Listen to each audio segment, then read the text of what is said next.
warahmatullahi wabarakatuh. Halo anak-anak, bagaimana kabar kalian hari ini? Mudah-mudahan kalian semua selalu dalam keadaan sehat ya. Bertemu kembali dengan Ibu Eva Kurniawati ya. Nah, untuk hari ini kita akan belajar tema 1, subtema 2, pembelajaran 4. Di tema 1, subtema 2, pembelajaran 4, kita akan belajar mata pelajaran PPKN, Bahasa Indonesia, dan Matematika. Berikut KD dan indikatornya. Sedangkan untuk pembelajaran hari ini tujuannya yang ingin dicapai yaitu yang pertama, dengan memahami ciri-ciri kalimat ajakan, siswa dapat melengkapi percakapan dengan menggunakan kalimat ajakan berdasarkan gambar.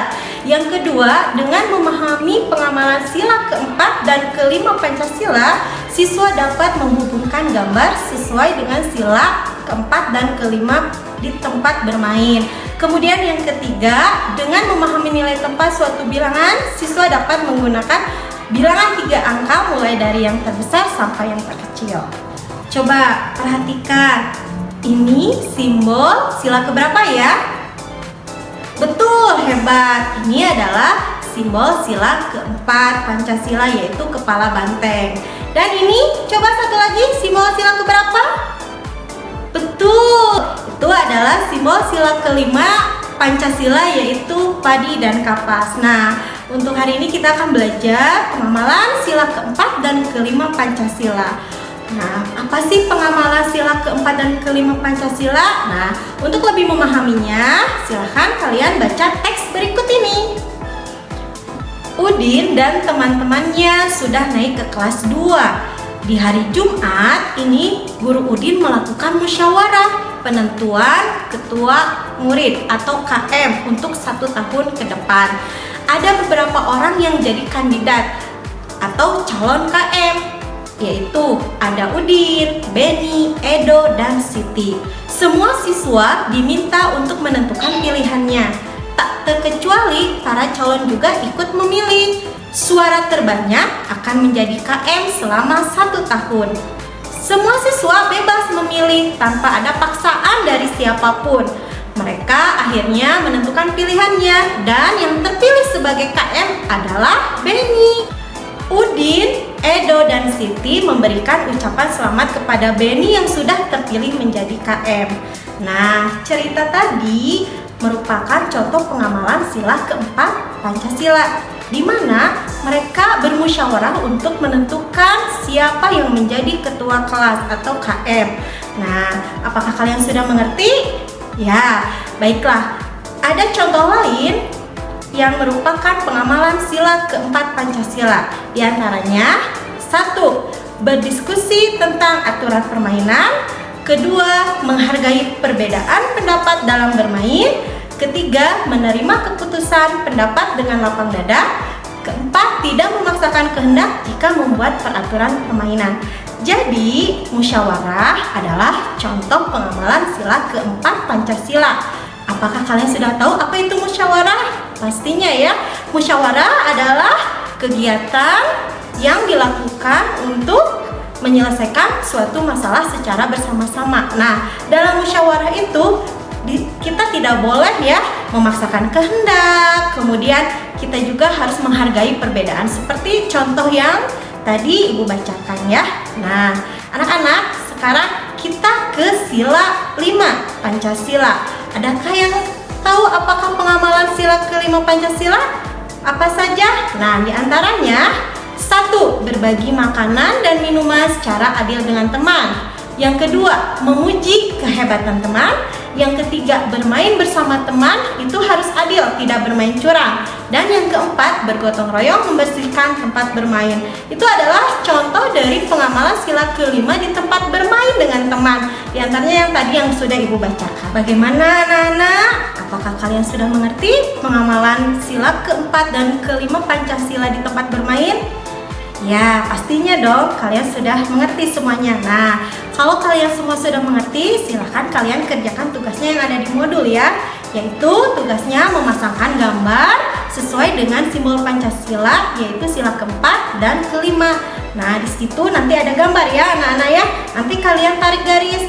Gambar tersebut apakah sesuai dengan sila keempat atau sila kelima Pancasila. Selamat mengerjakan. Setelah Udin dan teman-temannya tadi belajar mengenai pengenalan Pancasila, sila keempat dan kelima di tempat bermain, sekarang Udin dan teman-temannya akan belajar mengenai kalimat ajakan saat bermain.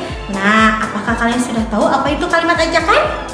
Ya, kalimat ajakan adalah kalimat yang mengajak atau meminta orang untuk melakukan sesuatu.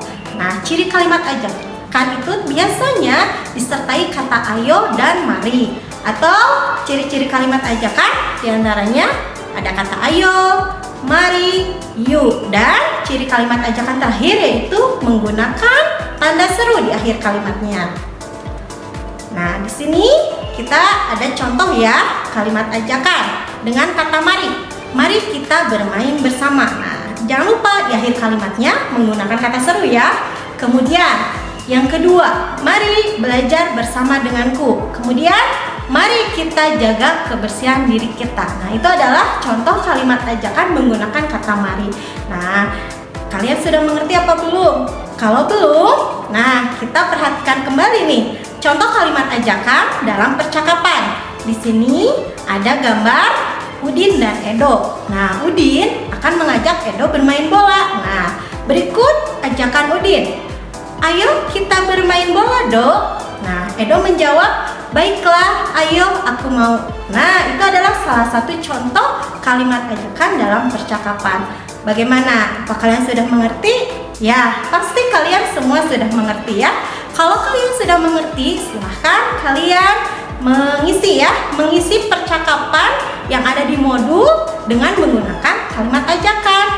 Nah, setelah Edo dan teman-temannya tadi belajar kalimat ajakan atau belajar mengajak temannya bermain dengan menggunakan kalimat ajakan. Nah, sekarang Edo dan teman-temannya akan belajar mengurutkan bilangan 3 angka dari yang terbesar. Ya, apakah kalian sudah bisa? Ya, ini adalah contohnya ya.